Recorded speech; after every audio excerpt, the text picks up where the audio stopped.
क्या लगाए हैं जी? चैप्टर नंबर 3 क्या लगाए? पागल हैं क्या? कौन बोला आपको मौलिक अधिकार? पगला गया है वो। चैप्टर का जो अभी नाम लिखेंगे नाम चेंज कर दीजिएगा, ठीक है ना? मतलब पागल है, मौलिक अधिकार लगा है।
चलिए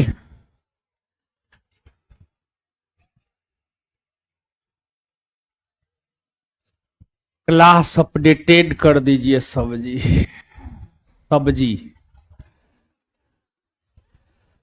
5 से 8 फाउंडेशन वाली बैच है सिमरन माही। चलिए सर स्टार्ट कीजिए। ठीक है स्टार्ट कर देते हैं। गर्मी बहुत लगता है सर।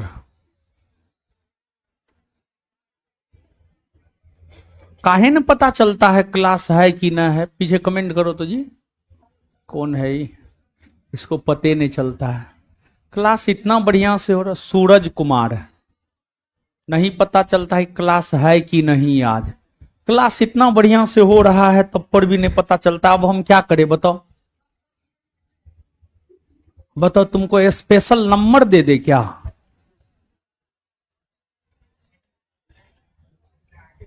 है कि तुमको डेली हम अपडेट करें? आ जाइए बाबू आज क्लास है। ये सब कहां कहां से उठ फुट के आ जाता है।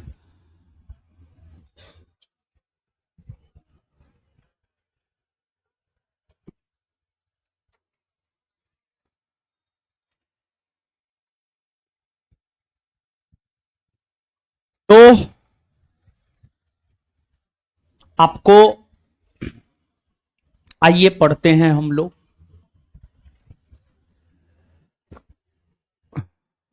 कमेंट हटा दीजिए। अब देखिए इंडियन पॉलिटी शुरू किए हैं। इंडियन पॉलिटी में क्या हुआ? क्या है यार? कौन ही चिट्ठी भेजा है? कौन भेजा है यार? है? ज्यादा चिट्ठी पत्री मत भेजो, आराम से पढ़ो। चिट्ठी भेजता है पढ़ाई लिखाई 22.5 भेजेगा चिट्ठी लव लेटर। सुनो कुछ लगा इधर भी चिट्ठी दे रही है।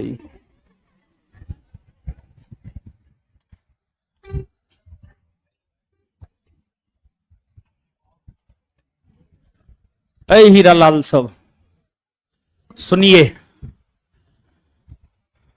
बैच का कुछ अपडेट कर देते हैं।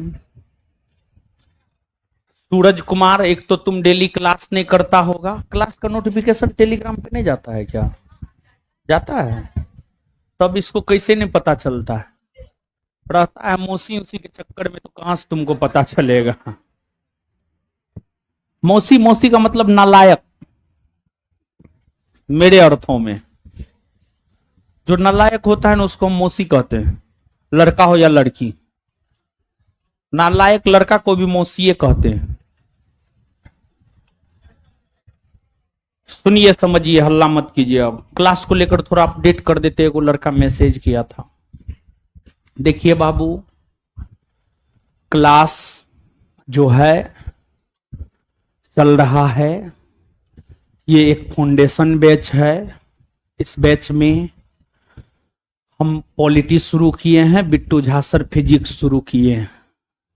ऐसे तो ये डेमो बंद हो जाना चाहिए था, लेकिन बिट्टू सर बोले हैं कि हमको मोशन तक पढ़ाने दीजिए। मतलब दूसरा चैप्टर, पहला चैप्टर मेजरमेंट वाला होता है और दूसरा चैप्टर मोशन होता है। तो बिट्टू सर बोले हैं कि हमको मोशन तक पढ़ाने दीजिए, तब डेमो बंद कर दीजिएगा। तो मतलब इस सप्ताह में उनका मोशन हो ही जाएगा, समझ गए ना? तो इस सप्ताह के अंत होते होते जो है ऑनलाइन में डेमो और ऑफलाइन में डेमो दोनों बंद कर देंगे, ठीक है ना? अब दूसरी बात, क्लास बाबू डेली होता है, बैच का नाम है 5 से 8, लेकिन क्लास शुरू होता है 5:30 बजे से। क्योंकि 5 बजे एक बैच खत्म होता है तो बच्चा सबको बैठने में, थोड़ा उठने बैठने में समय लग जाता है, तो इसी वजह से 5:30 बजे से क्लास हम लोग शुरू करते हैं। तो सूरज बाबू, मेरे सोना, मेरे हीरा, मेरे मोती, आप 5:30 बजे एप्लीकेशन पर लाइव हो जाया कीजिए, आपको पता चल जाएगा क्लास हो रहा है। और क्लास सोमवार से शनिवार होता है, सोमवार से शुक्रवार हम लोग सब्जेक्ट पढ़ाते हैं और शनिवार को हम लोग करेंट पढ़ाते हैं। तो करेंट कभी हम पढ़ा देते हैं, कभी आलोक सर पढ़ा देते हैं, कभी सुब्रत सर पढ़ा देते हैं। जिस रोज हम फ्री रहते हैं हम पढ़ा देते हैं, जिस रोज आलोक सर फ्री हैं वो पढ़ा देते हैं, और जिस रोज सुब्रत सर हैं वो पढ़ा देते हैं करेंट। समझ गए? इस सैटरडे के पिछले सैटरडे हम फ्री थे तो हम अपने से आके पढ़ाए थे, लेकिन इस सैटरडे संडे हम थोड़ा बिहार पुलिस वाले को मैराथन क्लास ले रहे थे, तो हम आलोक सर को भेज दिए थे। वो आपको संभवतः बजट पढ़ाए हों, बजट के बारे में बोले थे, बेसिक समझाने के लिए। बेसिक सब समझाए थे, हम ही बोले थे, हम बोल करके भेजते हैं, ये टॉपिक आपको पढ़ाना है, करंट में क्या क्या हो रहा है हमको सब मालूम है। जो लोग रेगुलर क्लास कर रहे हैं ऑनलाइन या ऑफलाइन, आप बताइए ईमानदारी से, आपको क्लास नहीं पता चलता है कि क्लास डेली हो रहा है? नहीं पता चलता है, ठीक है? ये सब कहां से नकारात्मक सोच वाला सब आ जाता है, हमको समझ में नहीं आता है। ठीक है, कोई बात नहीं है, सबको लेके चलना है भगवान भोले के तरह। अमृतो पीना है, विष को भी लगाना है, समझे ना? ठीक है, तो पॉलिटी में 2 चैप्टर पढ़ा दिए, प्रस्तावना और संविधान की अनुसूचियां। और पॉलिटी में बेसिकली अगर देखा जाए तो पॉलिटी में हम लोग क्या पढ़ते हैं? तो पॉलिटी में हम लोग भारत के संविधान में जो है उसको पढ़ते हैं। संविधान में प्रस्तावना है तो प्रस्तावना को हम लोगों ने पढ़ा। संविधान में 12 अनुसूची है तो 12 अनुसूची को हम लोगों ने पढ़ा। इसके बाद आपको संविधान में 395 अनुच्छेद है। अब संविधान के 395 अनुच्छेद को पढ़ेंगे, लेकिन जो संविधान है, संविधान जो बना है उसकी कुछ ऐतिहासिक पृष्ठभूमि है। तो संविधान बनने की जो ऐतिहासिक पृष्ठभूमि है उसको पढ़ेंगे, और फिर संविधान को बनाने का काम संविधान सभा ने किया है, तो फिर संविधान सभा को पढ़ेंगे। और फिर जब संविधान बना ना, भारत की संविधान की बहुत सारी विशेषता है, तो संविधान की जो विशेषता है उसको पढ़ेंगे, तब अनुच्छेद को पढ़ेंगे। मतलब अनुच्छेद में इंटर करने से पहले 3 गो टॉपिक और पढ़ेंगे। अनुच्छेद में इंटर करने से पहले जो 3 गो टॉपिक और पढ़ेंगे, एक टॉपिक का नाम है संविधान की ऐतिहासिक पृष्ठभूमि, दूसरे टॉपिक का नाम है संविधान सभा, और तीसरे टॉपिक का नाम है संविधान की प्रमुख विशेषताएं। तीसरे टॉपिक का नाम है संविधान की प्रमुख विशेषताएं। इन तीनों टॉपिकों को पढ़ने के बाद हम लोग अनुच्छेद पढ़ाएंगे। तो अब पहले ये 3 टॉपिक पढ़ते हैं, तो तीसरा टॉपिक आप हेडिंग मारिए। तीसरा टॉपिक आप हेडिंग मारिए,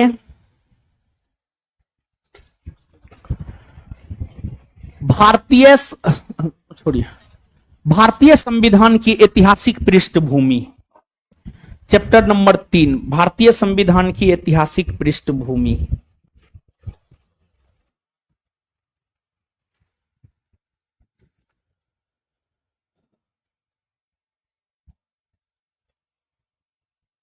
भारतीय संविधान की ऐतिहासिक पृष्ठभूमि।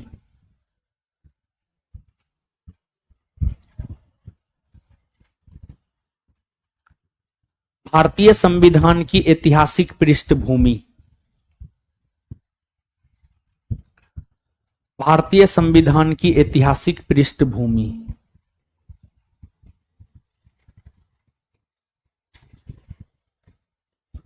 समझिए।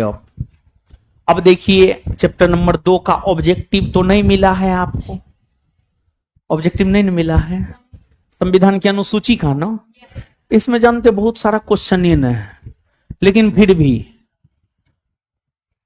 आज रात में हम टेलीग्राम पर भेज देंगे। तो ऑनलाइन ऑफलाइन सब लोग को बोल रहे हैं, आज रात में टेलीग्राम पर हम भेज देंगे, आप लोग निकाल करके बना लीजिएगा, सब क्वेश्चन बन जाएगा। और आंसर अटैच नहीं करेंगे। कल जब क्लास आएंगे ना हम, तो पहले उसके क्वेश्चन आंसर को ही मतलब 10 मिनट बहुत हो गया। आप चैप्टर पढ़िए हैं ना, यही सब होगा।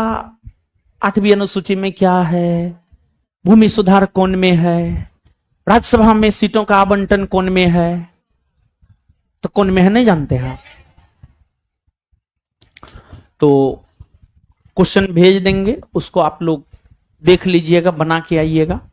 और कल के क्लास में जो है 10 मिनट उस पर टाइम दे देंगे, फिर अपना जो आज टॉपिक शुरू कर रहे हैं ना उसको कंटिन्यू कर देंगे। और ये टॉपिक थोड़ा लंबा है, ये टॉपिक थोड़ा ज्यादा दिन तक चलता है, 3-4 क्लास लगेगा। ठीक है, 3-4 क्लास इस टॉपिक में लगेगा, भारतीय संविधान की ऐतिहासिक पृष्ठभूमि में। अब आइए समझिए। तो जो भी लोग क्लास कर रहे हैं ऑनलाइन ऑफलाइन, सबको हम यही कहेंगे, संस्थान का जो टेलीग्राम चैनल है, संस्थान का जो व्हाट्सएप चैनल है, इस सब पे जुड़ करके रहिए।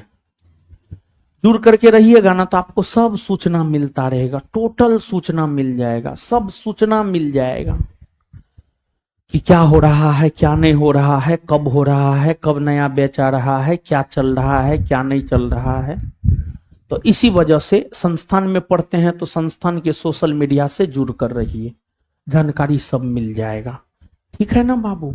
और संस्थान का सब चीज ज्ञान बिंदु जीएस एकेडमी पटना नाम से है, चाहे व्हाट्सएप चैनल हो, यूट्यूब चैनल हो, टेलीग्राम चैनल हो।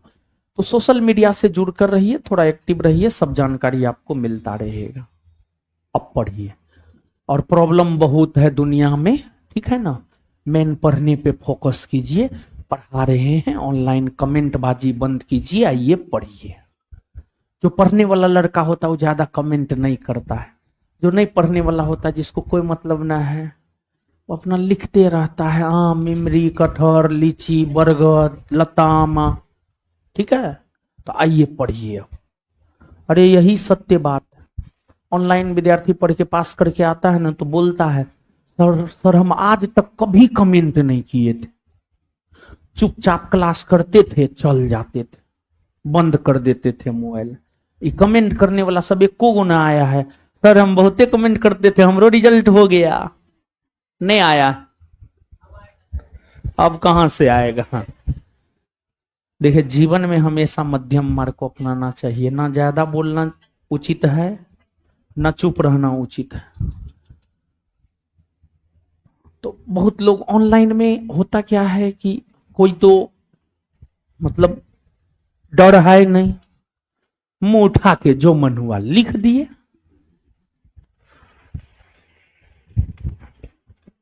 देखिए बाबू, चैप्टर का नाम चेंज कर देना है हीरा लाल। हाँ समझ गया ना? हाँ क्या समझा? हाँ चलिए आइए बाबू समझिए। देखिए बाबू,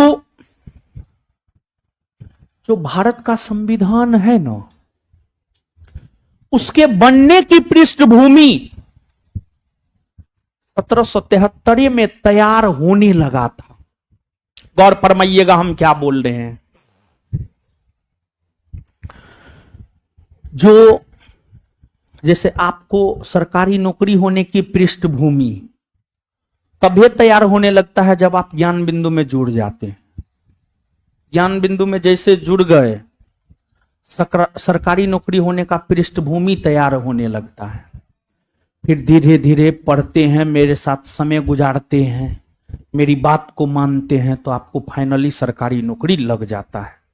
जो नहीं मानते हैं, नहीं लगता है, इकोना उकोना उकोना करते रहते हैं अपना। तो उसी प्रकार भारतीय संविधान के निर्माण की पृष्ठभूमि 1773 में पड़ गया था। 1773 ईस्वी में पड़ गया था। 1773 ईस्वी में पड़ गया था, लेकिन संविधान बनकर के तैयार हुआ 26 नवंबर 1949 को। पृष्ठभूमि तैयार 1773 में हुआ, लेकिन संविधान बनकर तैयार हुआ 26 नवंबर 1949 को। बताइए कितना लंबा समय लगा है, कितना लंबा समय लगा है, सोच करके देखिए। और आप लोग चाहते हैं हम आ जाए, कल हमको नौकरी लग जाए। नौकरी क्या है? दाल भात चोखा।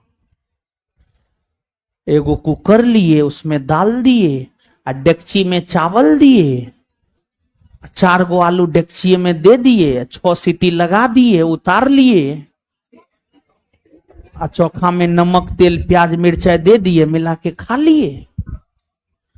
सरकारी नौकरी दाल भात चोखा नहीं है। सरकारी नौकरी है mutton pulao.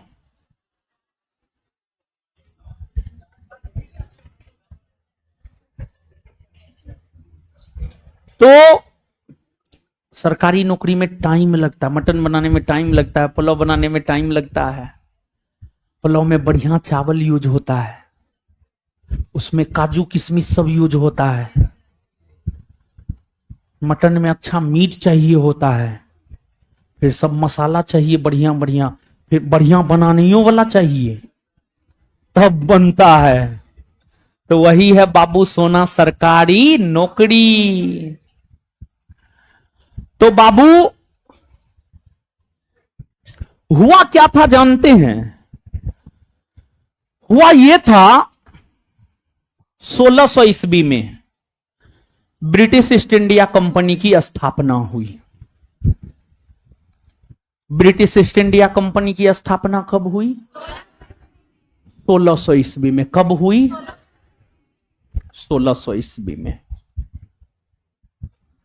British east India company जो कि 1600 ईस्वी में स्थापित हुआ था, यह एक व्यापारिक कंपनी थी, व्यापार करने वाला कंपनी था। जैसे रिलायंस, जियो, एयरटेल व्यापारिक कंपनी है, व्यापार करने वाली कंपनी है। वैसे ही 1600 ईस्वी में, वैसे ही 1600 ईस्वी में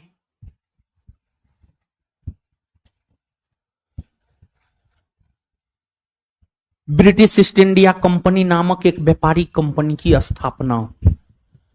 और जानते हैं वो कंपनी का स्थापना हुआ था भारत और पूर्वी एशियाई देशों के साथ व्यापार करने के लिए। भारत, इंडोनेशिया, चीन, इस सब देश के साथ व्यापार करने के लिए ब्रिटिश ईस्ट इंडिया कंपनी की स्थापना हुई।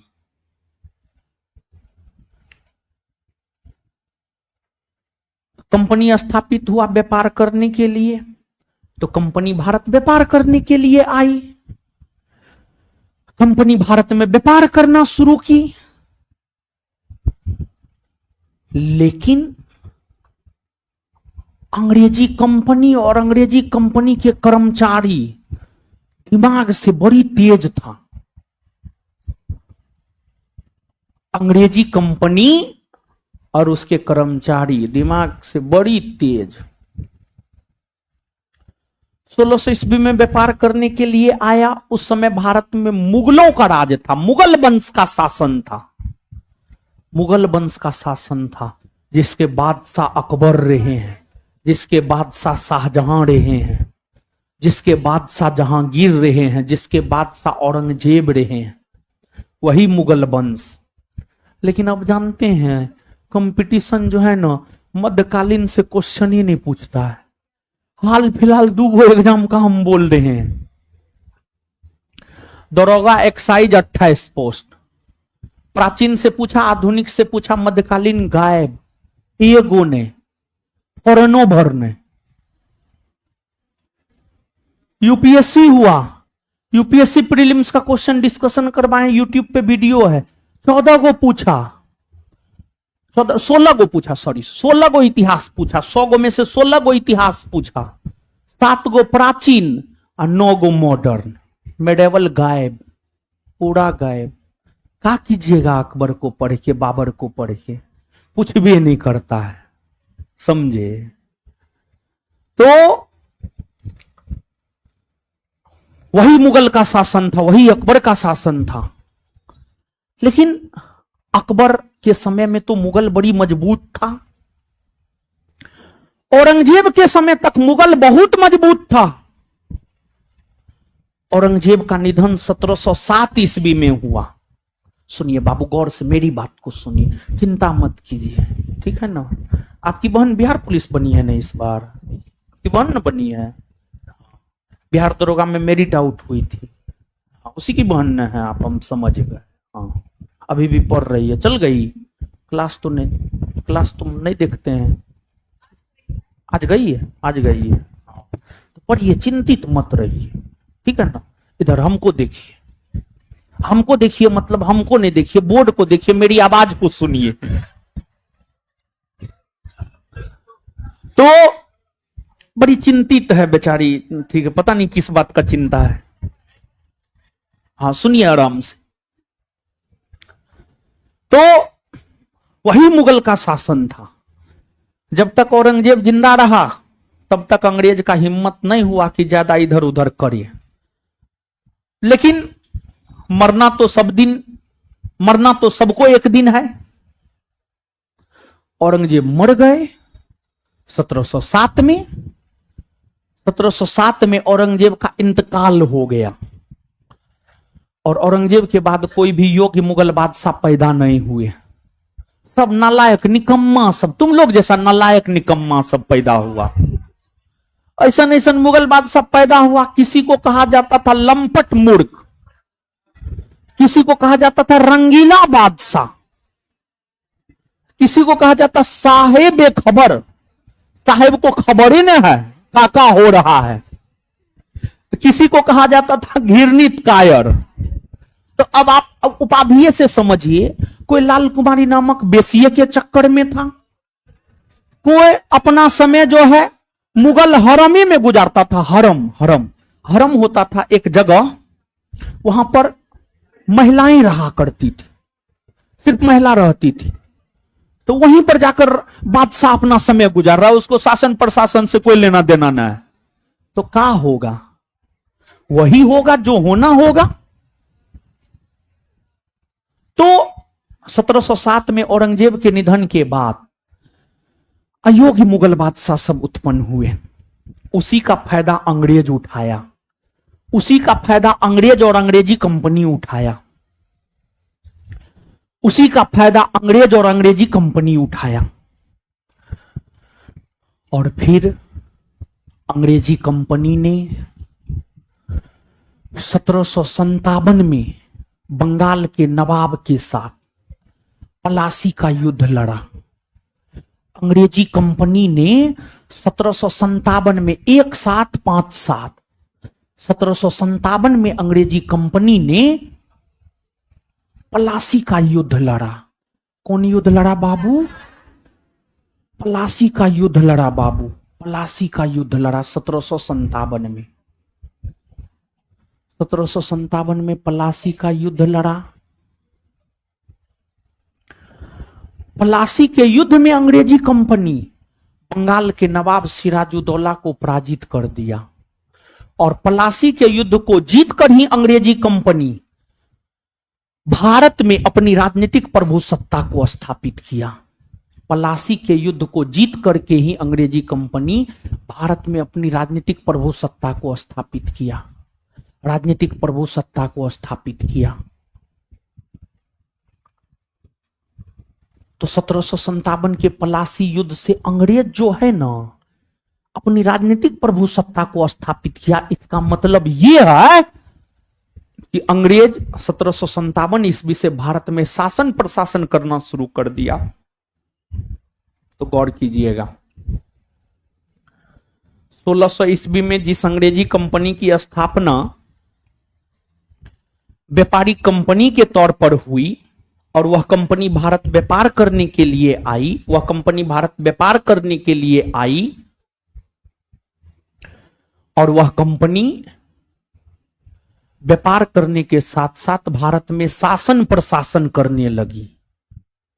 अब एगो बात बताइए, जैसे जियो भारत की एक कंपनी है, जियो नेपाल व्यापार करने के लिए गई, जियो कंपनी नेपाल व्यापार करने के लिए गई और जियो कंपनी नेपाल पर कब्जा कर लिया।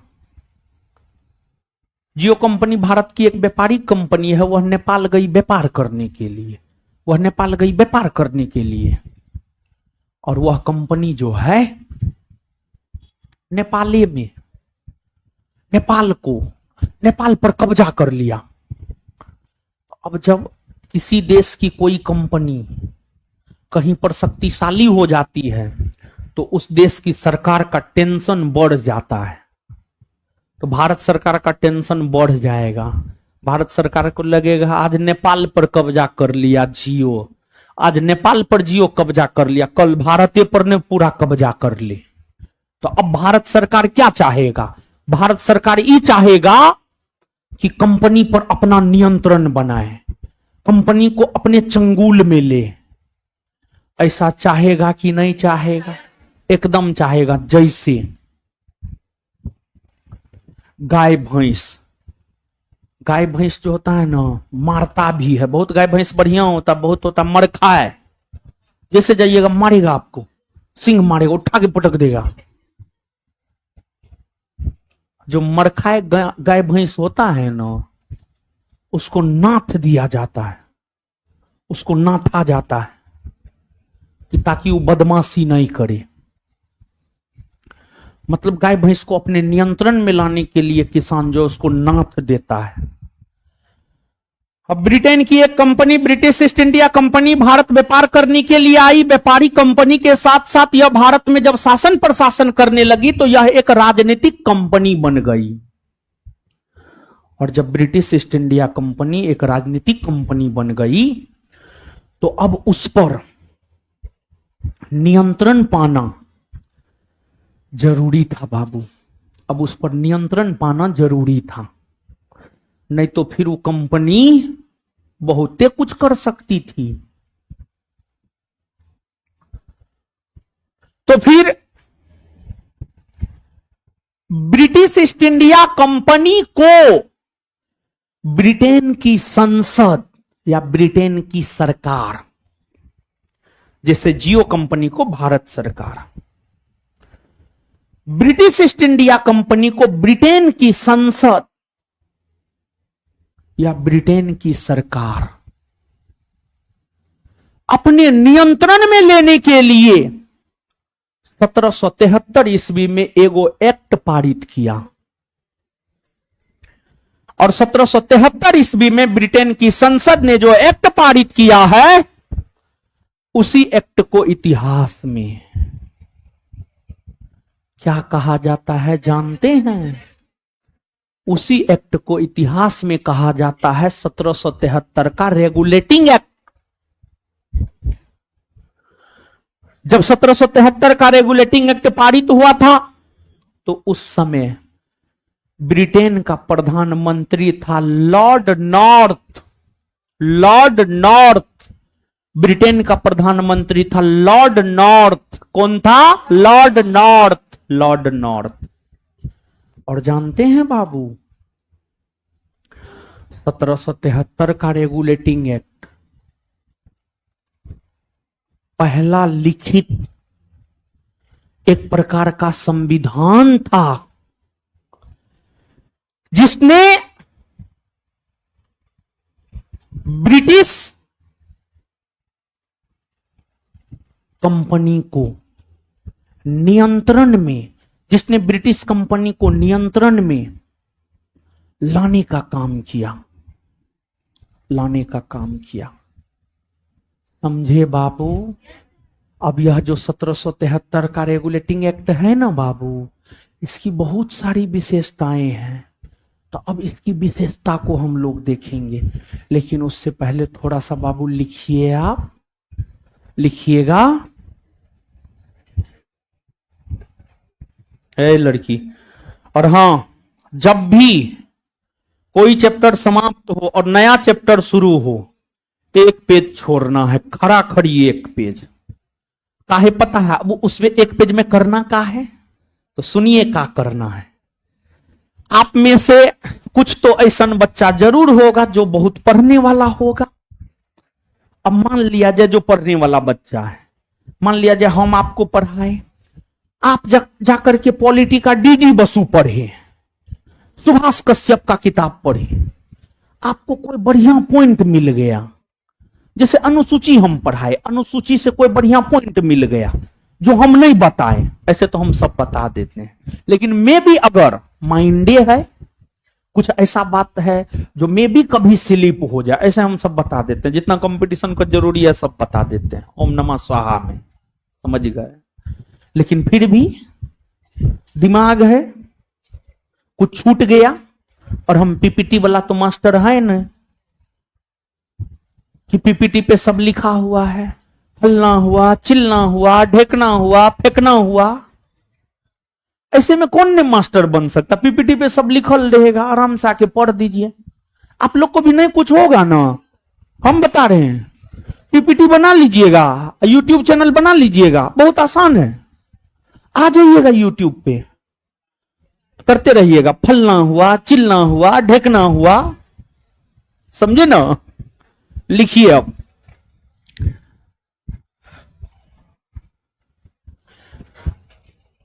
लिखिए गुरुकुल। जानते हैं गुरुकुल? हमारी प्राचीनतम जो शिक्षा पद्धति थी गुरुकुल वाली थी। उसमें क्या होता था जानते हैं? कि शिक्षक, गुरु पहले स्वयं ज्ञान प्राप्त करते थे और फिर अपने सामने बच्चों को बैठाकर सिखाते थे। वो सब टीचर जो ऐसा नहीं है कि ले लिया सब पोथी पतरा और पढ़ रहा है। पोथी पतरा वाला मास्टर जो पोथी पतरा लेकर के आता है और जो पीपीटी से पढ़ाता है, वो मेहनत नहीं करता है, वो मेहनत नहीं करता है। सच यही है, समझ गए ना। तो किधर से आवाज आया है? पीछे से। क्या आवाज किया है? खड़ा हो जाओ। खड़ा जाओ, जो किया है हम सुन लिए हैं, खड़ा हो जाओ, खड़ा हो जाओ। जो अभी कुछ भी बोला है मां कसम है उसको खड़ा हो जाओ, उसको उसके पैदा करने वाला का कसम है खड़ा हो जाओ, बाप कसम है, विद्या कसम है, जीवन में तुम जिसको भी मानता है उसका कसम है खड़ा हो जाओ तुम।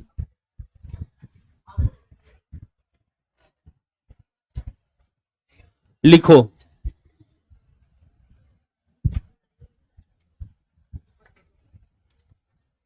उसके जीवन में किसी का कोई महत्व नहीं है, नहीं मां का है, नहीं बाप का है, नहीं विद्या का है। ठीक है, लिखिए अब, नालायक निर्लज पतित कहीं का। लिखिए, ज्यादा बकर बकर मत करो, समझा? एकदम शांति से रहो, पढ़ने आया है आराम से पढ़ो।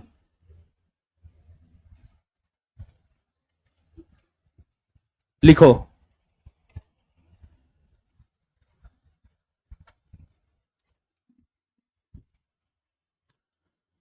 1600 ईस्वी में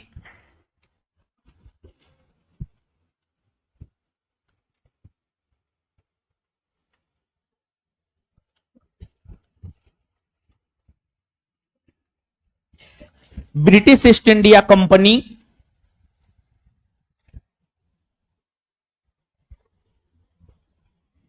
की स्थापना, 1600 ईस्वी में ब्रिटिश ईस्ट इंडिया कंपनी की स्थापना भारत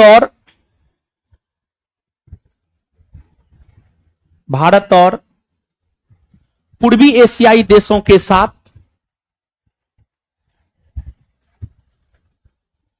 1600 ईस्वी में ब्रिटिश ईस्ट इंडिया कंपनी की स्थापना भारत और पूर्वी एशियाई देशों के साथ व्यापार करने के उद्देश्य से हुई, व्यापार करने के उद्देश्य से हुई, व्यापार करने के उद्देश्य से हुई, व्यापार करने के उद्देश्य से हुई, फुल स्टॉप।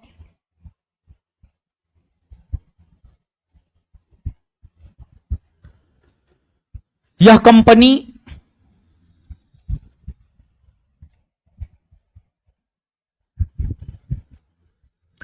भारत व्यापार करने के लिए आई,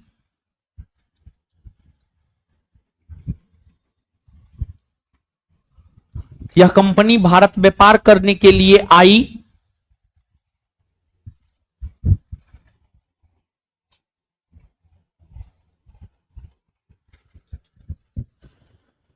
लेकिन आगे चलकर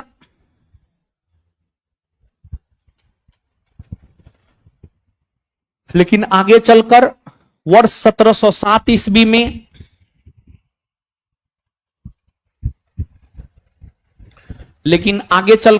1707 ईस्वी में 1707 ईस्वी में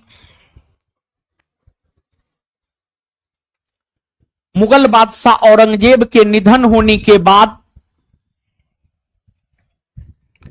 लेकिन आगे चलकर वर्ष 1907 ईस्वी में, सॉरी 1707 ईस्वी में, 1707 ईस्वी में मुगल बादशाह औरंगजेब के निधन होने के बाद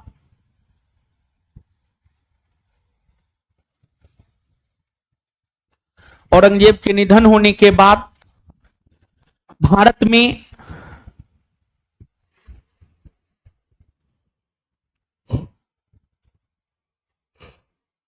में जो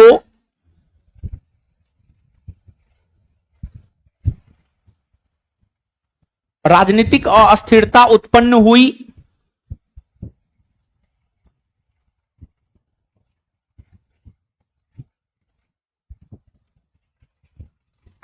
भारत में जो राजनीतिक अस्थिरता उत्पन्न हुई उसका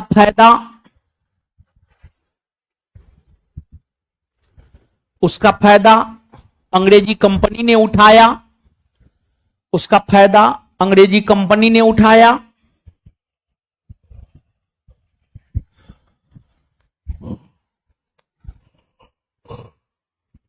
उसका फायदा अंग्रेजी कंपनी ने उठाया फुल स्टॉप। उसका फायदा अंग्रेजी कंपनी ने उठाया, फुल स्टॉप।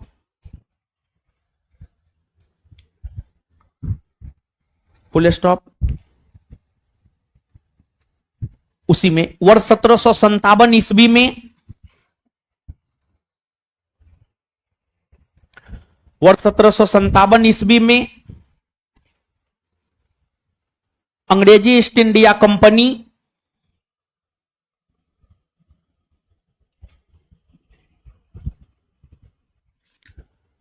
वर्ष 1757 ईस्वी में अंग्रेजी ईस्ट इंडिया कंपनी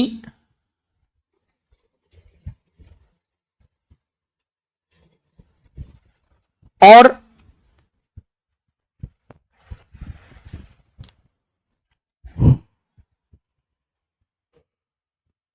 वर्ष 1757 ईस्वी में अंग्रेजी ईस्ट इंडिया कंपनी और बंगाल के नवाब के बीच, बंगाल के नवाब सिराजुद्दौला के बीच, बंगाल के नवाब सिराजुद्दौला के बीच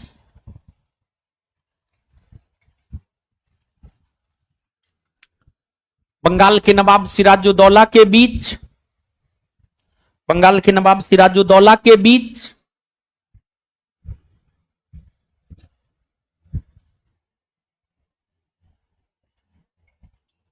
बंगाल के नवाब सिराजुद्दौला के बीच प्लासी का युद्ध हुआ।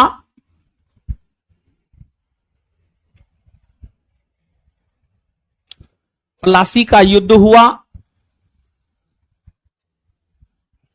इस युद्ध में, इस युद्ध में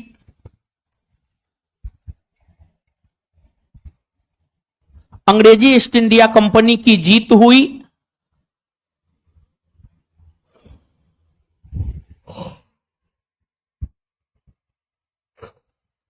इस युद्ध में, इस युद्ध में अंग्रेजी ईस्ट इंडिया कंपनी की जीत हुई। इस युद्ध में अंग्रेजी ईस्ट इंडिया कंपनी की जीत हुई।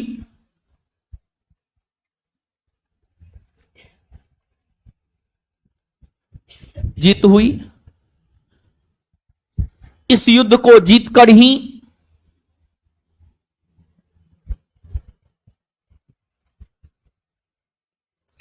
इस युद्ध को जीतकर ही ब्रिटिश ईस्ट इंडिया कंपनी ने, इस युद्ध को जीतकर ही ब्रिटिश ईस्ट इंडिया कंपनी ने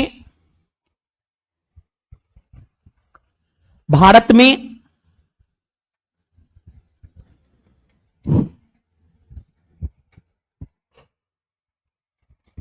भारत में अपनी राजनीतिक प्रभुसत्ता, भारत में अपनी राजनीतिक प्रभुसत्ता को स्थापित किया।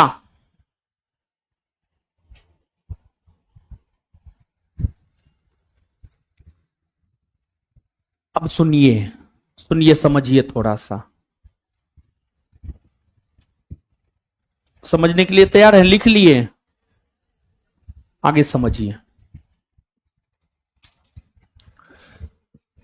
देखिए बाबू, आगे समझिएगा।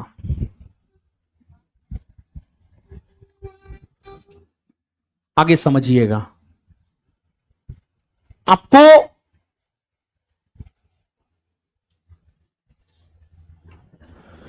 1757 ईस्वी में प्लासी का युद्ध हुआ। इसी प्रकार आगे चलकर कुछ वर्षों के बाद, लगभग 7 वर्षों के बाद,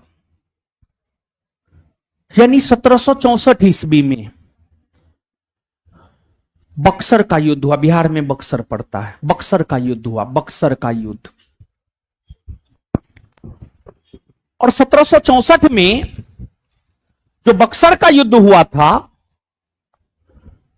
वह बक्सर का युद्ध, 1764 में जो बक्सर का युद्ध हुआ था, वह बक्सर का युद्ध, बक्सर का युद्ध अगर देखा जाए तो बक्सर का युद्ध जो है बाबू,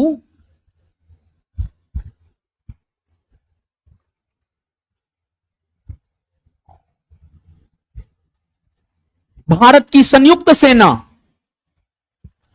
और ब्रिटिश ईस्ट इंडिया कंपनी के बीच हुआ था। बक्सर का युद्ध 1764 में भारत की संयुक्त सेना और ब्रिटिश ईस्ट इंडिया कंपनी के बीच हुआ था। भारत की संयुक्त सेना में मुगल बादशाह शाह आलम द्वितीय की सेना शामिल थी, अवध के नवाब सुजाउद्दौला की सेना शामिल थी, बंगाल के अपदस्थ नवाब मीर कासिम की सेना शामिल थी।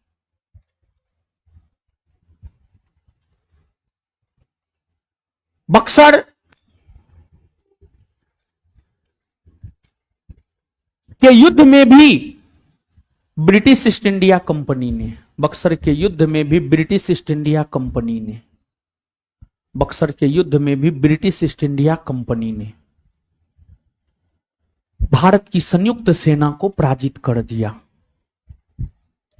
और बक्सर के युद्ध की समाप्ति बक्सर के युद्ध की समाप्ति बक्सर के युद्ध की समाप्ति 1765 ईस्वी में हुए इलाहाबाद के संधि के तहत हुई।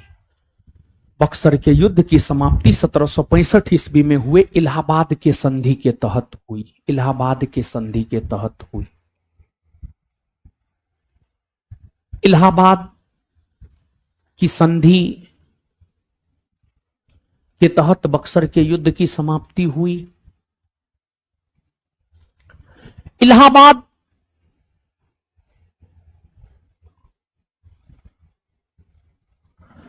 की संधि के तहत ब्रिटिश ईस्ट इंडिया कंपनी को बिहार, बंगाल और उड़ीसा के क्षेत्र में राजस्व वसूलने का अधिकार मिला। टैक्स, राजस्व, टैक्स, कर वसूलने का अधिकार मिला। तो इलाहाबाद के संधि के तहत अंग्रेजी कंपनी को बिहार, बंगाल, उड़ीसा में राजस्व वसूलने का अधिकार मिला। और एक बात जानिए आप, जैसे अभी हमारे देश में मोदी जी सत्ता में हैं, तो केंद्र की मोदी सरकार का काम क्या है? काम बहुत है, लेकिन केंद्र की मोदी सरकार का मुख्यतः दो काम है। एक काम है आम जनता से टैक्स की वसूली करना और उस पैसा से मौज करना और उसी पैसा से शासन प्रशासन चलाना। यही काम है सरकार का। मुख्यतः दो काम, कर की वसूली और शासन प्रशासन करना। तो अब 1765 के इलाहाबाद की संधि के तहत अंग्रेजी कंपनी को दीवानी अधिकार प्राप्त हुआ, कर वसूलने का अधिकार प्राप्त हुआ। और आगे चलकर 1771 ईस्वी जाते जाते निजामती अधिकार भी पूरी तरीका से बिहार, बंगाल, उड़ीसा के क्षेत्र में अंग्रेजी कंपनी को प्राप्त हो गया। मतलब 1771 जाते जाते अंग्रेजी कंपनी को दीवानी और निजामती, दीवानी मतलब आर्थिक राजस्व वसूलने, निजामती यानी पूरी तरीका से शासन प्रशासन करने का अधिकार अंग्रेजी कंपनी को मिल गया। अंग्रेजी कंपनी को मिल गया। जब अंग्रेजी कंपनी को दीवानी और निजामती अधिकार यानी कर वसूलने का अधिकार और शासन प्रशासन करने का अधिकार बिहार, बंगाल, उड़ीसा के क्षेत्र में मिल गया, तो अंग्रेजी कंपनी काफी मजबूत हो गई। उस अंग्रेजी कंपनी को अपने नियंत्रण में लाने के लिए ही 1773 ईस्वी में ब्रिटिश संसद ने रेगुलेटिंग एक्ट पारित किया। लिखिए, लिखिए आप लोग, लिखिए। अगला पॉइंट, अगला पॉइंट लिखिएगा। 1764 ईस्वी में 1764 ईस्वी में 1764 ईस्वी में 1764 ईस्वी में 1764 ईस्वी में 1764 ईस्वी में बक्सर का युद्ध हुआ। हाँ, 1764 ईस्वी में बक्सर का युद्ध हुआ। यह युद्ध इससे पहले का एडमिशन हो गया है, नया है, पहला क्लास। एक दिन और आया था। ओ बताओ, डेमोक्रेसी कौन भाषा से बना है?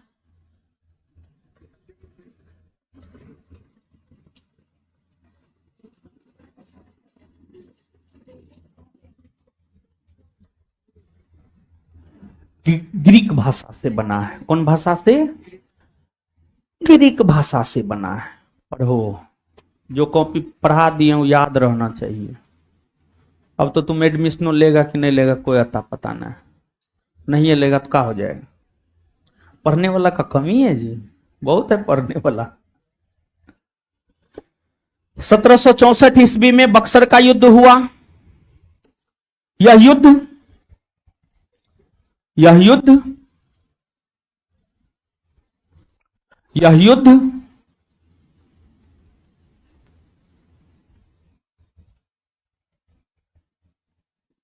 ब्रिटिश ईस्ट इंडिया कंपनी और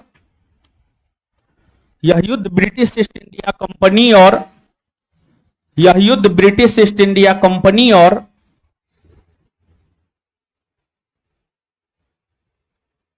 यह युद्ध ब्रिटिश ईस्ट इंडिया कंपनी और भारत की संयुक्त सेना के बीच हुआ था।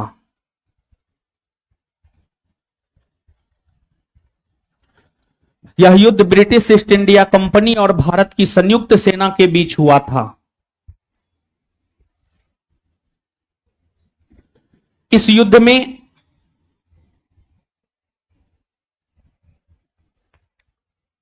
इस युद्ध में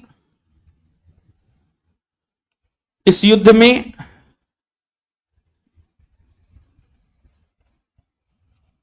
ब्रिटिश ईस्ट इंडिया कंपनी की जीत हुई थी।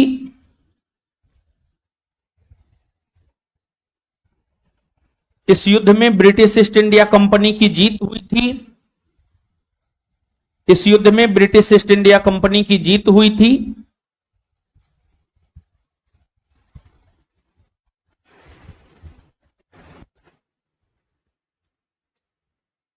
इस युद्ध की समाप्ति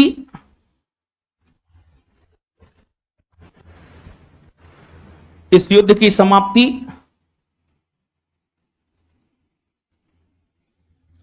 1765 ईस्वी में हुए। इस युद्ध की समाप्ति 1765 ईस्वी में हुए इलाहाबाद के संधि के तहत इलाहाबाद के संधि के तहत इलाहाबाद के संधि के तहत हुआ है।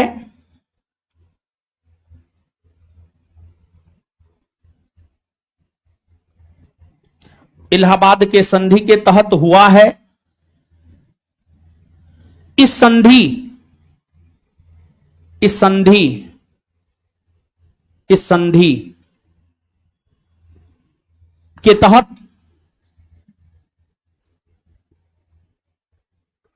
ब्रिटिश ईस्ट इंडिया कंपनी को इस संधि के तहत ब्रिटिश ईस्ट इंडिया कंपनी को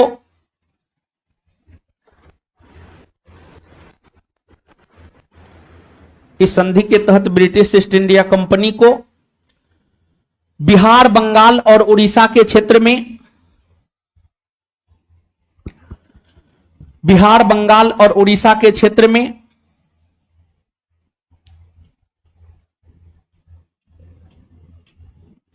कर वसूलने का अधिकार मिला। बिहार, बंगाल और उड़ीसा के क्षेत्र में कर वसूलने का अधिकार मिला।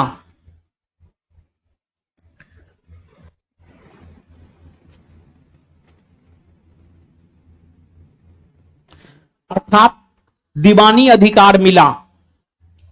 बिहार, बंगाल, उड़ीसा के क्षेत्र में कर वसूलने का अधिकार मिला, अर्थात दीवानी अधिकार मिला।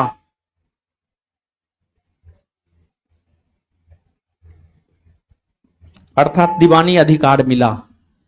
आगे चलकर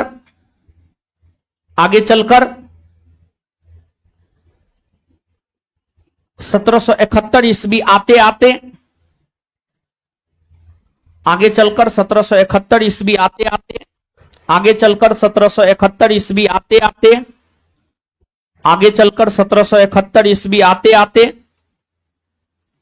आते आते ब्रिटिश कंपनी को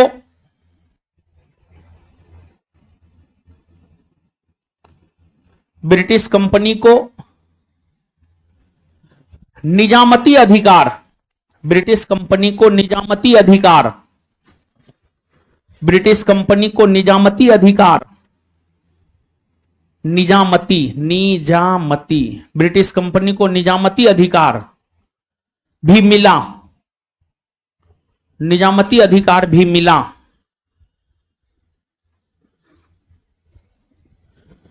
इस प्रकार ब्रिटिश कंपनी को निजामती अधिकार भी मिला।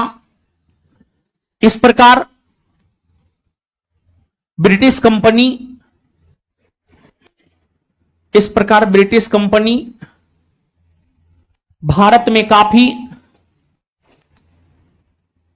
इस प्रकार ब्रिटिश कंपनी भारत में काफी सशक्त हो गई। इस प्रकार ब्रिटिश कंपनी भारत में काफी सशक्त हो गई। इस प्रकार ब्रिटिश कंपनी भारत में काफी सशक्त हो गई। इसलिए इसलिए इसलिए ब्रिटिश संसद, इसलिए ब्रिटिश संसद, इसलिए ब्रिटिश संसद ब्रिटिश कंपनी को, इसलिए ब्रिटिश संसद कोमा ब्रिटिश कंपनी को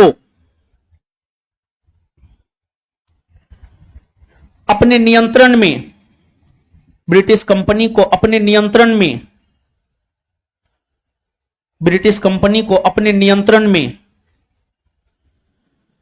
अपने नियंत्रण में लाने के लिए, अपने नियंत्रण में लाने के लिए, अपने नियंत्रण में लाने के लिए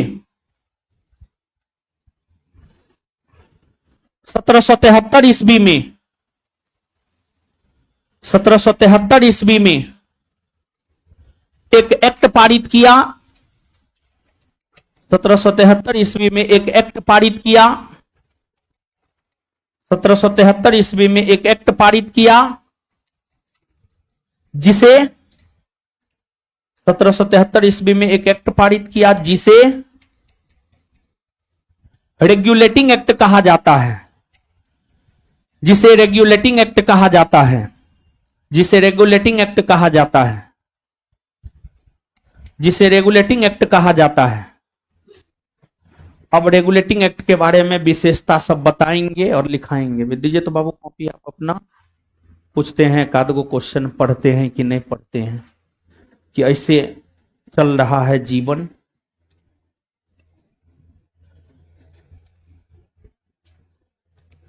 दूसरा क्लास है। इतना दिन से कहां था तुम? इतना दिन से कहां था तुम? हाँ दीजिए तो बाबू आप अपना कॉपी। ए हीरा लाल कॉपी दीजिए।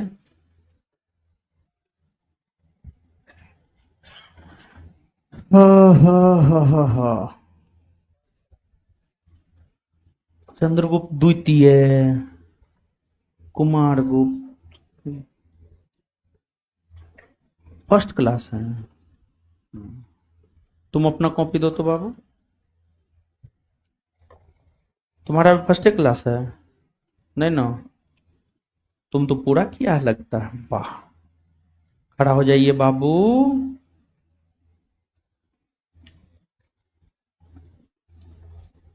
बताइए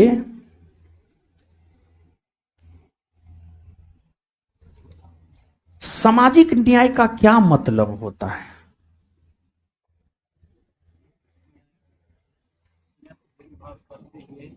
हाँ है ना, जो बोलना चाहिए वो बोले नहीं, लेकिन अच्छा एगो और मौका देते हैं। समझाओ, किसने प्रस्तावना को संविधान का कुंजी नोट कहा है?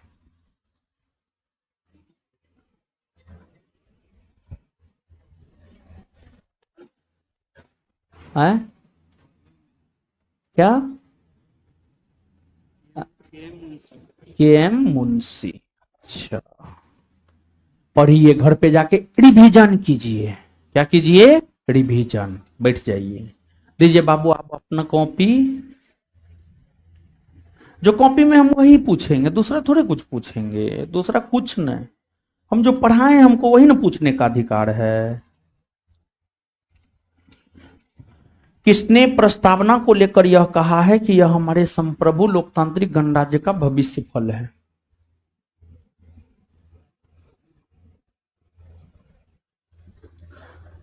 मेरा सोना बाबू, पढ़िए, रिवीजन कीजिए। कैसे होगा? याद नहीं रखिएगा तो होगा नहीं, ना होगा। मेरा हीरा बाबू खड़ा हो जाइए, खड़ा होइए, खड़ा होइए ना, छोड़िए ना, हम अपना पलट ना लेंगे। पढ़ना भी जरूरी है। हाँ बताइए।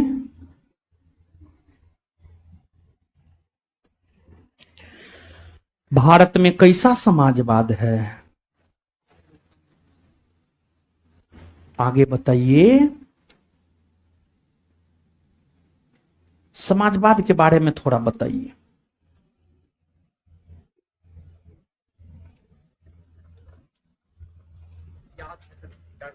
बोलिए, डरना न है। अच्छा दूसरा ही बताइए, गणराज्य, भारत एक गणराज्य है क्यों?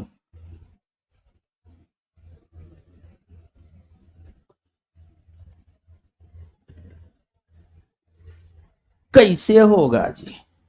बैठो। हीरालाल खड़ा हो जाइए, दीजिए। एकदम नहीं पढ़ते हैं आप लोग। संविधान का उद्देश्य क्या है?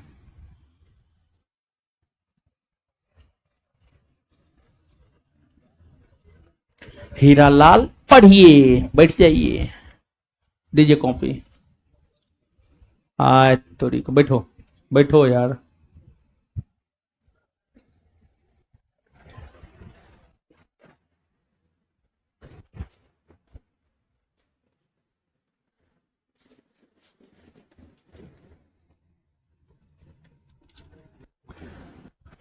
शास्त्रीय भाषा 11 को है, 11 का नाम बोलो। एक भी कम नहीं होना चाहिए। 11 का 11 गिनाओ। ये हंस का ही रहा है कि रो रहा है? तमिल, तेलुगु, कन्नड़ 3 गो, 4 गो, पंजाबी, पंजाबियो है वो। आइए मेरा हीरा बाबू, आइए, पढ़िए, पढ़िए, पढ़ने आए हैं।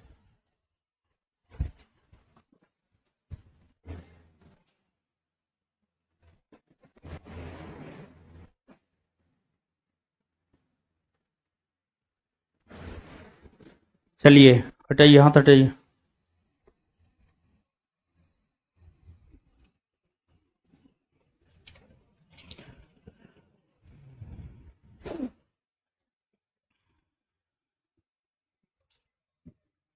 प्रत्यक्ष लोकतंत्र का विशेषता बतलाइए। विशेषता बतलाइए। विशेषता बतलाइए।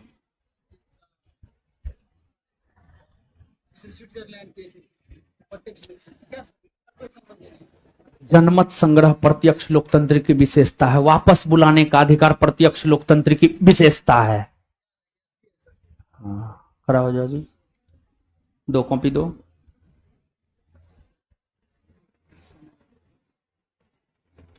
पढ़ेगा नहीं तो कैसे होगा? बताओ।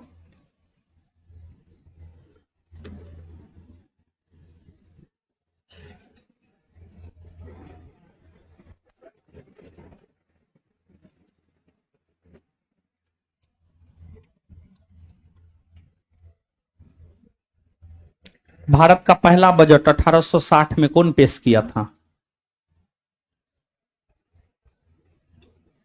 लो हीरालाल पढ़ो नहीं यार, पढ़ता उड़ता है नहीं। हाँ खड़ा हो जाइए। हाँ है।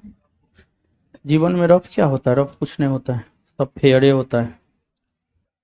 बताओ, जब नए राज्य का निर्माण होता है कौन कौन अनुसूची में संशोधन होता है?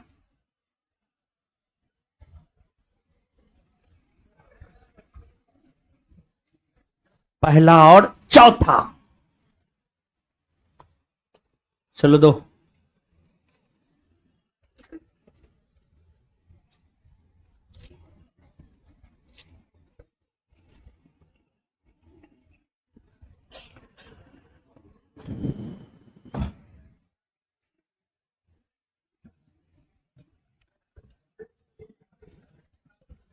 तीसरे अनुसूची में किसके किसके शपथ ग्रहण का चर्चा न है?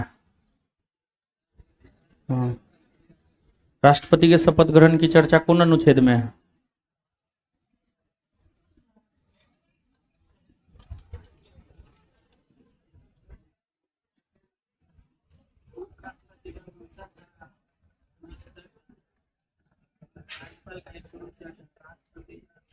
साठ है। बैठ जाओ। दो। पढ़ो यार पढ़ो, समझा ना। किसने प्रस्तावना को लेकर यह कहा है कि भारतीय संविधान की प्रस्तावना अमेरिका के स्वतंत्रता के घोषणा पत्र के समान है? Bhimrao Abraham Lincoln. Abraham Lincoln. पहुंचा देंगे तुमको मोहम्मद हिदायतुल्लाह के पास। हाँ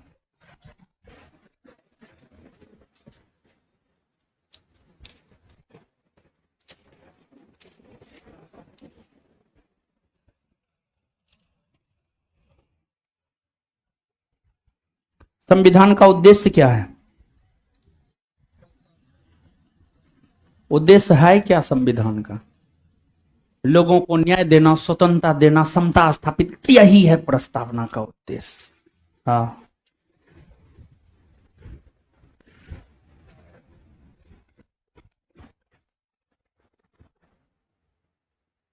दो कॉपी दो तुम अपना। हाँ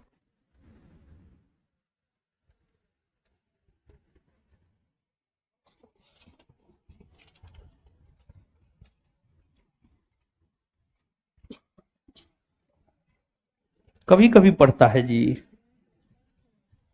फर्स्ट क्लास है। फर्स्ट क्लास तो न है, दूसरा क्लास है।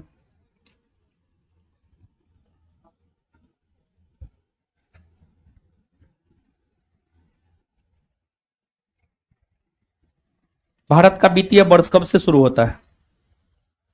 वित्तीय वर्ष कब से शुरू होता है? 1 अप्रैल से। बैठ जाओ। खड़ा हो जाओ, ये लड़का खड़ा हो जाओ।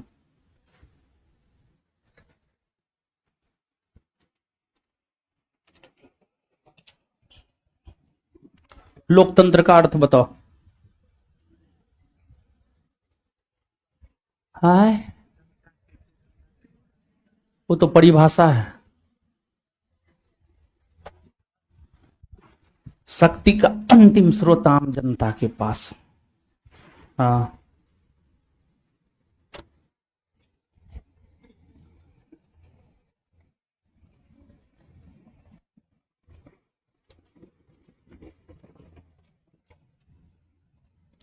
संप्रभुत्व संपन्न का अर्थ बताओ।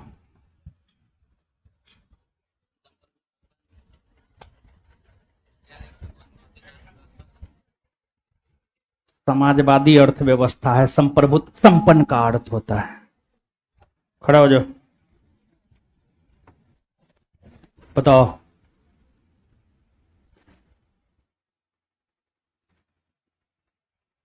प्रस्तावना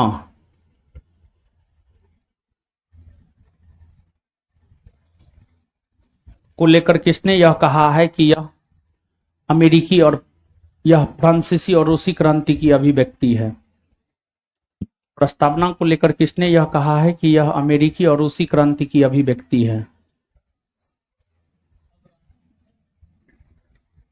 पंडित जवाहरलाल नेहरू ने।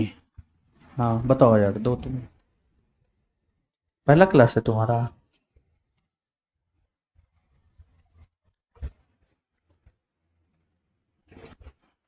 चलिए आइए अब समझते हैं।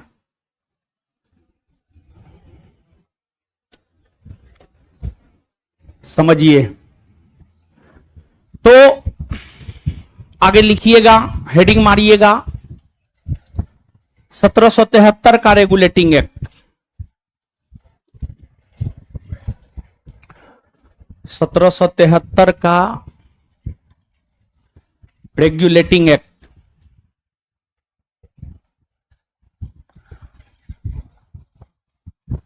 जो पढ़ाते हैं उतना याद रखो। और एक चीज देख पा रहे हैं कि बहुत सारे लड़का जो है नया नया जुड़े हैं आजकल में, तो उन सभी को यह बात कह देना चाहते हैं कि ये जो बैच है 23 मई से शुरू हुआ है, इसमें जो भी क्लास हुआ है फाउंडेशन बैच जो 23 मई से शुरू हुआ है, उसमें जाकर के आप देखिएगा संस्थान की एप्लीकेशन पर, तो उसमें जो है पूरा शुरू से लेकर के अभी तक का वीडियो फ्री ही है। तो जो भी नया आए हैं बच्चे, ऑफलाइन या ऑनलाइन कर रहे हैं, अगर आप नया हैं तो आप जो है उसको जाकर के जो छूटा हुआ क्लास है उसको देख लीजिए जाकर के, हम यही कह रहे हैं। डैश देकर लिखिए। इस एक्ट के पारित होने के समय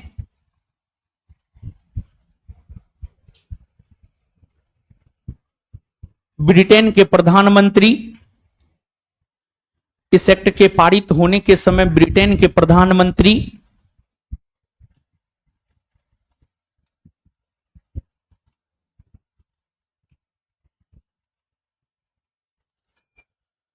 इस एक्ट के पारित होने के समय ब्रिटेन के प्रधानमंत्री लॉर्ड नॉर्थ थे।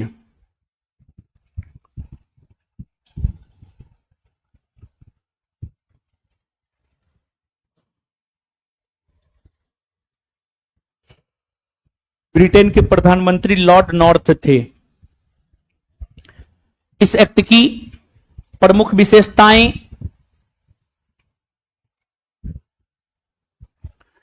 इस एक्ट की प्रमुख विशेषताएं निम्न है।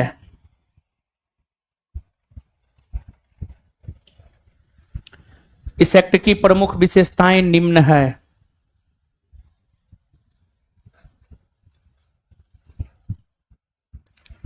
अब सुनिए समझिए,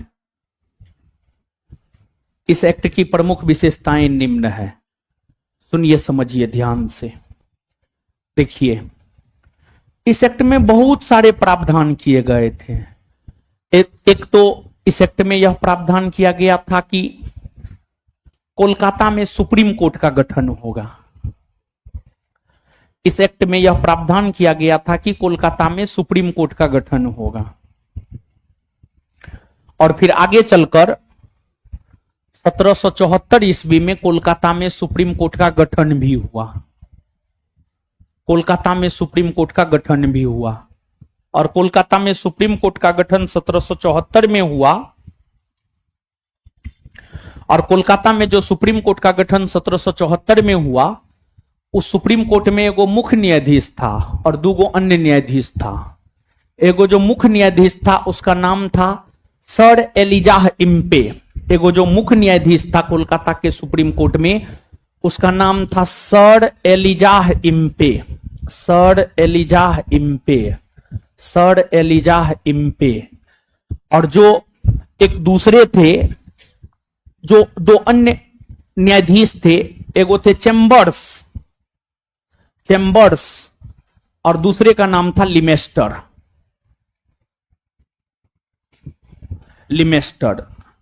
तो कोलकाता के सुप्रीम कोर्ट में एगो मुख्य न्यायाधीश और दूगो अन्य न्यायाधीश था। एगो जो मुख्य न्यायाधीश था उसका नाम था सर एलिजाह इम्पे, और जो दो अन्य न्यायाधीश था उसका नाम था चैम्बर्स और लिमेस्टर। चैम्बर्स और लिमेस्टर लिखिए आगे 1 नंबर में।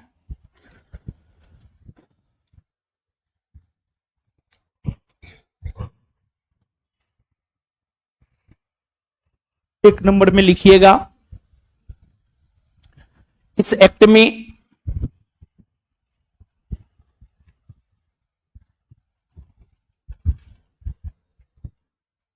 में यह प्रावधान किया गया कि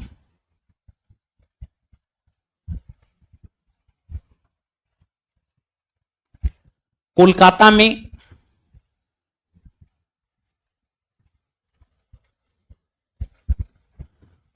में सुप्रीम कोर्ट का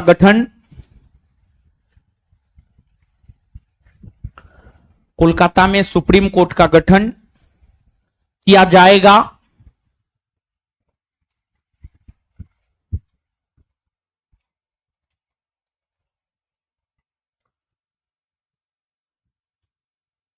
आगे चलकर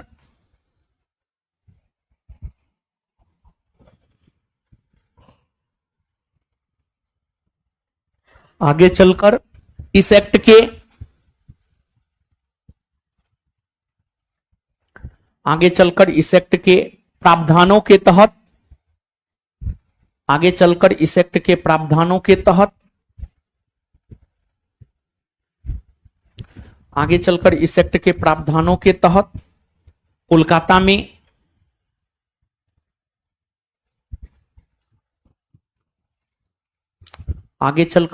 के प्रावधानों के तहत कोलकाता में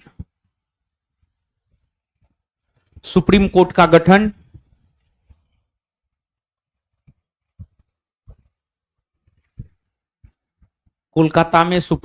गठन वर्ष 1774 ईस्वी में हुआ।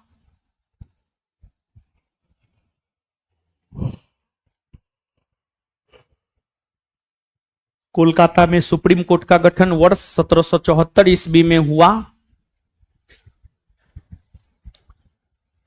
Full stop.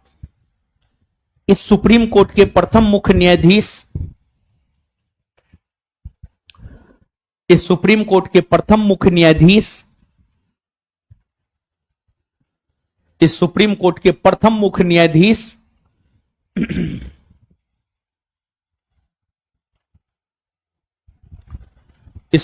मुख्य न्यायाधीश सर एलिजाह इम्पे बने। इस सुप्रीम कोर्ट के प्रथम मुख्य न्यायाधीश सर एलिजाह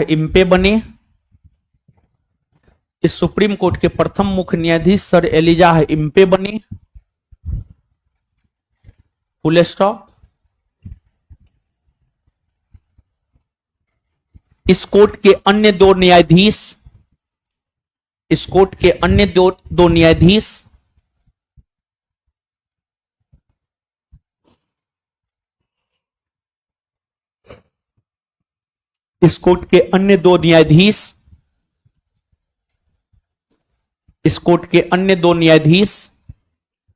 चैम्बर्स और लिमेस्टर बने थे।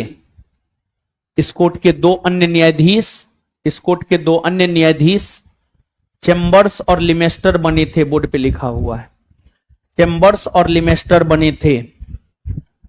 इस कोर्ट के दो अन्य न्यायाधीश चैम्बर्स और लिमेस्टर बने थे। एक तो पहला प्रावधान 1773 के रेगुलेटिंग एक्ट का यह था कि इस एक्ट में यह प्रावधान किया गया था कि इस एक्ट के तहत कलकत्ता में सुप्रीम कोर्ट का गठन किया जाएगा। ठीक है बाबू। इसके बाद इस एक्ट में मतलब 1773 के रेगुलेटिंग एक्ट में दूसरा प्रावधान यह किया गया था। 1773 के रेगुलेटिंग एक्ट में अगर देखा जाए तो 1773 के रेगुलेटिंग एक्ट में दूसरा प्रावधान यह किया गया था कि इस एक्ट के तहत बंगाल के गवर्नर का पदनाम बदलकर बंगाल का गवर्नर जनरल कर दिया गया। 1773 के रेगुलेटिंग एक्ट के तहत बंगाल के गवर्नर का पदनाम बदलकर बंगाल का गवर्नर जनरल कर दिया गया। देखिए बाबू, एक बात समझिए आप, एक बात समझिए आप समझिए ये कि 1757 में पलासी का युद्ध हुआ। 1757 में जो पलासी का युद्ध हुआ था, उस पलासी के युद्ध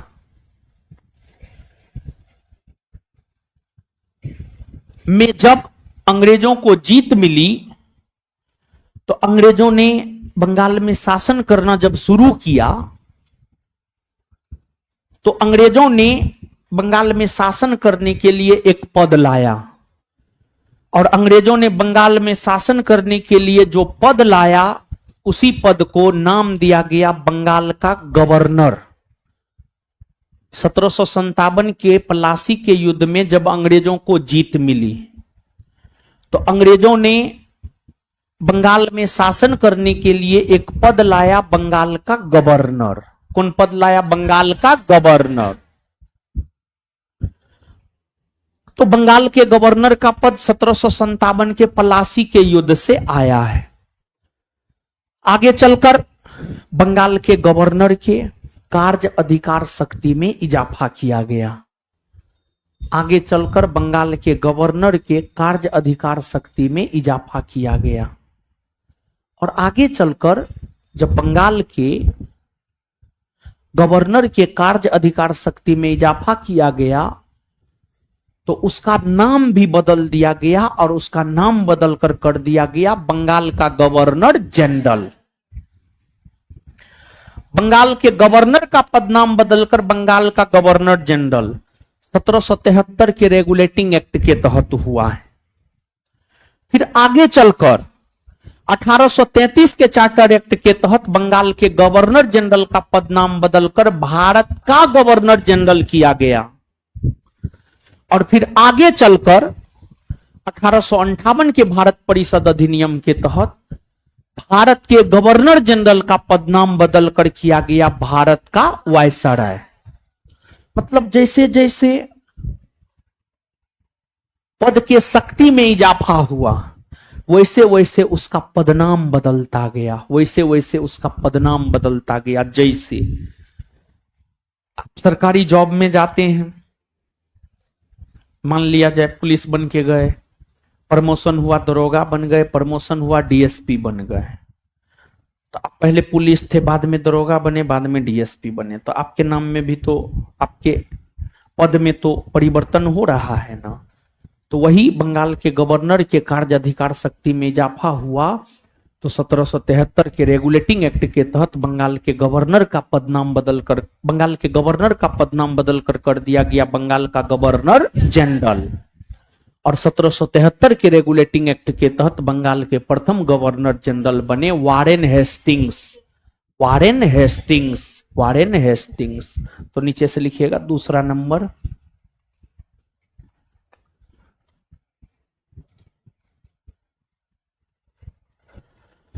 इस एक्ट के तहत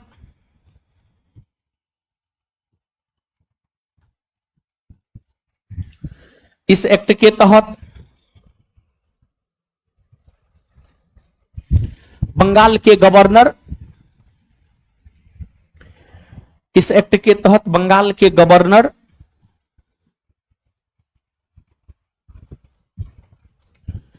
इस एक्ट के तहत बंगाल के गवर्नर का पदनाम बदलकर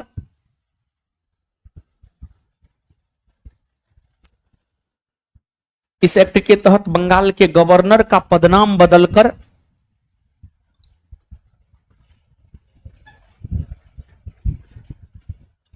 बंगाल का गवर्नर जनरल किया गया।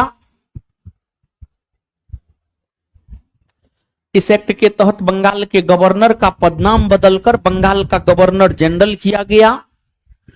इस एक्ट के तहत बंगाल के गवर्नर का पदनाम बदलकर बंगाल का गवर्नर जनरल किया गया तथा तथा तथा उसके कार्य अधिकार शक्ति में भी तथा उसके कार्य अधिकार शक्ति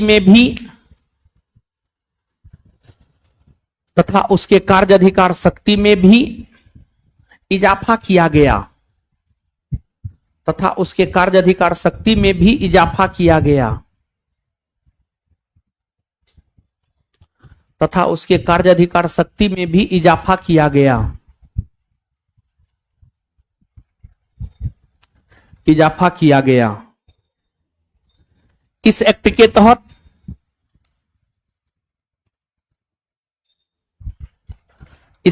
तहत बंगाल के प्रथम गवर्नर जनरल इस एक्ट के तहत बंगाल के प्रथम गवर्नर जनरल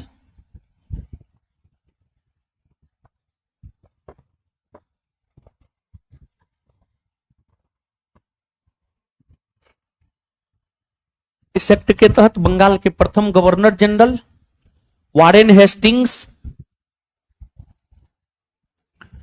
इस एक्ट के तहत बंगाल के प्रथम गवर्नर जनरल वारेन हेस्टिंग्स बने वारेन हेस्टिंग्स बने फुल स्टॉप। चलिए दीजिए तो अब याद करवा दीजिए तो बाबू कॉपी आप अपना। आइए हीरो सब, ब्रिटिश ईस्ट इंडिया कंपनी की स्थापना कब हुई है? 1600 ईस्वी में ना। ब्रिटिश ईस्ट इंडिया कंपनी की स्थापना भारत और पूर्वी एशियाई देशों के साथ व्यापार करने के उद्देश्य से न हुआ। यह कंपनी भारत व्यापार करने के लिए आई ना, लेकिन आगे चलकर जब औरंगजेब का निधन हो गया तो उसके बाद कोई योग्य मुगल बादशाह नहीं हुआ, जिस वजह से भारत में राजनीतिक अस्थिरता उत्पन्न हो गई। इसी का फायदा अंग्रेजी कंपनी ने उठाया और कौन युद्ध में बंगाल के नवाब को हराया? पलासी के युद्ध। और पलासी के युद्ध में बंगाल के नवाब को हराकर ब्रिटिश ईस्ट इंडिया कंपनी ने भारत में अपनी राजनीतिक प्रभुसत्ता को स्थापित किया। तो ब्रिटिश ईस्ट इंडिया कंपनी ने भारत में अपनी राजनीतिक प्रभुसत्ता को स्थापित कौन युद्ध को जीतकर किया? पलासी का युद्ध ना। British east India company Bharat में कौन युद्ध को जीतकर अपनी राजनीतिक प्रभुसत्ता को स्थापित किया? पलासी का। बक्सर का युद्ध कब हुआ है? यह युद्ध ब्रिटिश ईस्ट इंडिया कंपनी और भारत की संयुक्त सेना के बीच हुआ। इस युद्ध में किसकी हार हुई? भारत की संयुक्त सेना। और इस युद्ध की समाप्ति कौन संधि के तहत हुई? इलाहाबाद की संधि। और इलाहाबाद की संधि के तहत ही ब्रिटिश ईस्ट इंडिया कंपनी को कहां कहां कर वसूलने का अधिकार मिला? बिहार, बंगाल और आगे चलकर निजामती अधिकार कंपनी को कब मिला? 1771। कब मिला? और फिर जिस वजह से ब्रिटिश ईस्ट इंडिया कंपनी काफी सशक्त हो गई और फिर ब्रिटिश ईस्ट इंडिया कंपनी को अपने नियंत्रण में लाने के लिए ब्रिटेन की संसद ने 1773 में कौन सा एक्ट पारित किया? कौन सा एक्ट? रेगुलेटिंग एक्ट कब पारित हुआ है? 1773 के रेगुलेटिंग एक्ट पारित होने के समय ब्रिटेन के प्रधानमंत्री कौन थे? Lord north. कौन थे? 1773 के रेगुलेटिंग एक्ट पारित होने के समय ब्रिटेन के प्रधानमंत्री कौन थे? अच्छा, इस एक्ट के तहत कहां सुप्रीम कोर्ट का गठन किया जाना था? कहां? कोलकाता में ना। कोलकाता में सुप्रीम कोर्ट का गठन कब हुआ है? 1774। कोलकाता में सुप्रीम कोर्ट का गठन कब हुआ? कोलकाता के सुप्रीम कोर्ट के प्रथम मुख्य न्यायाधीश कौन बने? Sir Elijah Impey. इस कोर्ट के दो अन्य न्यायाधीश कौन कौन बने? चैम्बर्स और 1773 के रेगुलेटिंग एक्ट के तहत बंगाल के गवर्नर का पदनाम बदलकर क्या किया गया? बंगाल का गवर्नर 1773 के रेगुलेटिंग एक्ट के तहत बंगाल के प्रथम गवर्नर जनरल कौन बने? कौन बने? कौन बने? Warren Hastings. चलिए टेस्ट में भेज दीजिए। है लड़का, टेस्ट में भेज दो, वहां पे भेज दो। चलिए आगे जो है 10 मिनट का गैप है और जो नए लड़का है जान लीजिए 2 क्लास चलता है तो 10 मिनट का गैप है, फिर आगे क्लास लाइव होगा फिजिक्स का, आप अपना आके कीजिएगा। धन्यवाद।